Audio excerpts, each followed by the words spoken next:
स्वारगेट बलात्कार प्रकरणी गृहराज्यमंत्री योगेश कदम यांनी केलेल्या विधानाचा सर्वत्र निषेध व्यक्त केला जातोय।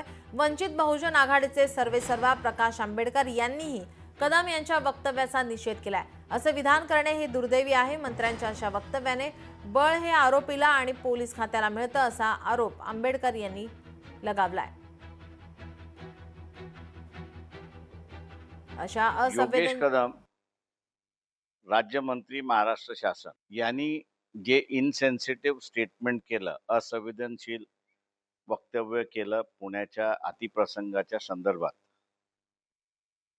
हे दुर्दैवी असं मी त्या ठिकाणी मानतो। अशा ह्या इनसेन्सिटिव्ह मंत्री जे आहेत, असंवेदनशील मंत्री आहेत योगेश कदम यांना मंत्रिमंडळात का ठेवावं, हा प्रश्न देवेंद्र फडणवीस यांनी स्वतःला विचारला पाहिजे।